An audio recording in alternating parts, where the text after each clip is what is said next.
Bueno, la historia que tenemos hoy es de esas que se te quedan dentro, ¿sabes? Podríamos decir que es como una fábula de nuestro tiempo. Una que habla de amor, de libertad y de una verdad bastante incómoda. Que a veces el mayor daño viene justo de donde menos te lo esperas, del mismísimo deseo de proteger. Vamos a desgranarla. Y en el centro de todo está ella, Lucía. A ver, cuando perdió la vista cualquiera pensaría que su mundo se apagó. Pero fue todo lo contrario. De repente el mundo se le abrió como una sinfonía de sonidos, de olores. Era capaz de sentir el eco de unos pasos a lo lejos o de oler el pan recién hecho a calles de distancia. Era como si viviera en una realidad paralela, un tapiz de sensaciones que la mayoría de nosotros, la verdad, ni nos damos cuenta de que existen. Pues bien, Lucía creció envuelta en un amor enorme, gigante, pero de ese que, sin querer, agobia, que asfixia. Su familia, claro, solo quería protegerla. Y en ese afán le construyeron un mundo a medida, súper seguro. Una especie de fortaleza de algodones, ¿no?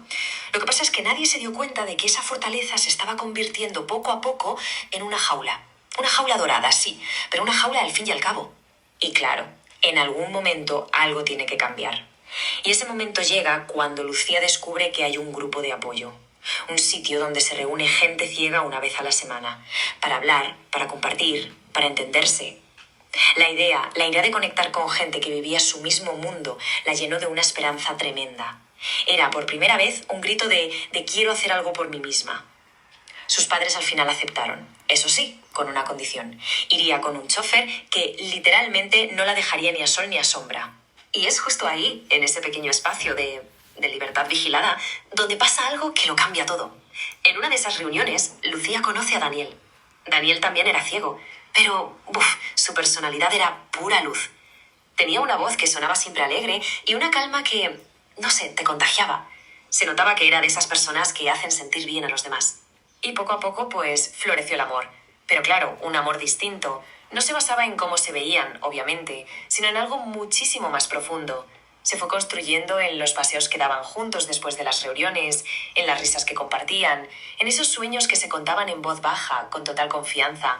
O sea, se enamoraron de verdad, escuchándose, sintiéndose, con un cariño y un respeto que ya quisieran muchos. Pero claro, aquí es donde la cosa se tuerce. Cuando los padres de Lucía se enteran de que está con Daniel, ese instinto de protección que tenían se convierte en otra cosa. Se transforma en control. Un control absoluto. Y su reacción es inmediata. No y punto. No aprueban esa relación. ¿Y cuál es la justificación? Pues la de siempre, la que hemos oído 1000 veces. Nosotros sabemos qué es lo mejor para ti. Buf. Es esa frase, ¿verdad? Esa frase que es como la bandera perfecta para que el cuidado se disfrace de control. Una frase que en el fondo lo que hace es anular por completo lo que siente Lucía y su derecho a decidir por sí misma. Y a partir de ahí la cosa va a más, en una escalada de control total.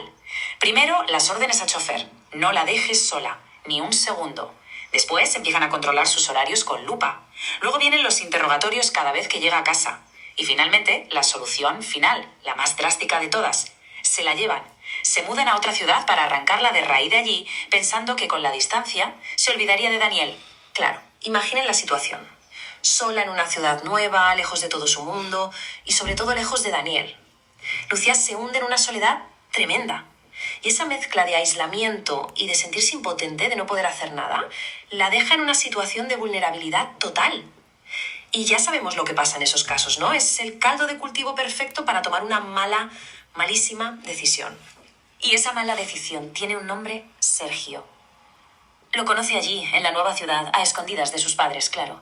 Y Sergio es todo lo contrario a Daniel. Al principio sí, parecía un tipo majo, pero no. Pronto se vio de qué palo iba. Era un oportunista, un egoísta. Vamos, uno de esos que esperan que los demás les solucionen la vida. A ver, fijémonos un momento en cómo se precipita todo. Primero, conoce a Daniel y surge el amor. Segundo, los padres intervienen y transforman ese amor en una lucha de poder. Tercero, la aíslan. Y cuarto, de esa soledad nace la rebelión, que es casarse en secreto con Sergio. Fue como un acto desesperado por decir, esta es mi vida, por recuperar el control. Y la ironía es terrible porque justo con esa decisión lo perdió por completo. Y el matrimonio, el matrimonio fue exactamente lo que uno podría esperar. Un desastre absoluto. La vida con Sergio se convirtió en un infierno de discusiones, de reproches continuos, de una tensión que se podía cortar con un cuchillo. La casa, que se suponía que iba a ser su refugio, su escape, se convirtió en su nueva cárcel. Y esta era mucho, mucho más fría que la que le habían construido sus padres. Y claro, en los silencios, en los momentos a solas, la mente se le iba al pasado. Y la comparación era una tortura. Recordaba la calma de Daniel y chocaba de frente con las exigencias de Sergio. Pensaba en cómo Daniel la escuchaba y lo único que oía ahora eran los reproches de su marido. Era el contraste brutal entre el respeto que sintió una vez y la tensión constante en la que vivía metida cada santo día. Y es ahí, en medio de toda esa infelicidad, cuando Lucía por fin lo ve claro. Se da cuenta de que su gran error no fue casarse con Sergio, no. El verdadero error, la raíz de todo el problema, venía de mucho antes. Y es que no todos los errores nacen del amor. Algunos, los peores, nacen del control. Y esa es la gran lección de esta historia.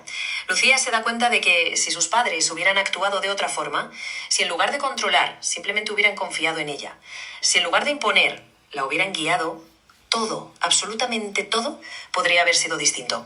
A lo mejor se habría equivocado igual, quién sabe, pero al menos habrían sido sus errores. Y eso lo cambia todo. Así que la moraleja de todo esto es bastante clara, ¿no? El papel de unos padres es aconsejar, es cuidar, por supuesto que sí, pero nunca, nunca decidir por sus hijos en algo tan personal como el amor. Porque al final, cada persona, da igual sus circunstancias, tiene la capacidad y sobre todo el derecho de sentir, de elegir y de amar por sí misma.